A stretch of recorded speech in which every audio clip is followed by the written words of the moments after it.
ഇതിപ്പോൾ ടൊമാറ്റോ നട്ട് ഒരാഴ്ചയായി, എല്ലാം പൊടിച്ചു വന്ന്. അപ്പോൾ പഴയ ട്യൂബ് വെച്ചിട്ട് നമ്മൾ സപ്പോർട്ട് കൊടുക്കുകയാണ്. കെട്ടി വിട്ട് കഴിഞ്ഞാൽ പൊങ്ങിപ്പോകും മുകളിലോട്ട്. ഇതെല്ലാം ടൊമാറ്റോ ഇപ്പോൾ വെച്ചിട്ട് ഒരാഴ്ച കഴിഞ്ഞതാണ്.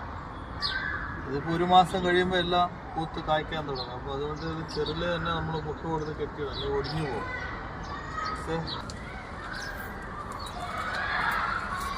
ഇതുപോലത്തെ നൂല്, ഇത് പഴയ നൂലാണ്. ഇത് മോപ്പിൻ്റെ നൂലാണ്, പഴയ മോപ്പിനെ കട്ട് ചെയ്തെടുത്ത നൂലാണ്. ഇത് കെട്ടുമ്പോൾ ഒരു ഇഞ്ച് ഗ്യാപ്പ്, 2 സെൻറ്റ് ഗ്യാപ്പ് വേണം അതിനകത്ത്. അല്ലെങ്കിൽ ഇത് വള്ളി ഇതിൻ്റെ ടൊമാറ്റോയുടെ ഇത് കണ്ട് കനം വയ്ക്കുന്ന സമയത്ത് കെട്ട് വീണ്ടും വേറെ കെട്ടേണ്ടി വരും. ഇത്രയും ഗ്യാപ്പിട്ടാണ് കെട്ടുക. അപ്പോൾ ഇത് എത്ര പിന്നെ വളർന്നാലും ഇതിനകത്ത് തന്നെ നിൽക്കും. കെട്ടഴിച്ച് കെട്ടേണ്ട ആവശ്യമില്ല.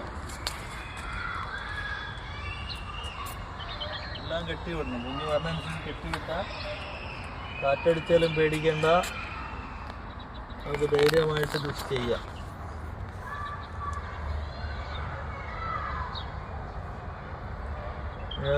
ഒരു ഇഞ്ച് 2 സെൻറ്റ് ഗ്യാപ്പെങ്കിലും ഇട്ട് കെട്ടിക്കഴിഞ്ഞാൽ തണ്ട് വലുതാവുമ്പം ഇത് ടൈറ്റ് ആവില്ല. അപ്പോൾ മുറിക്കുകയും വേണ്ട.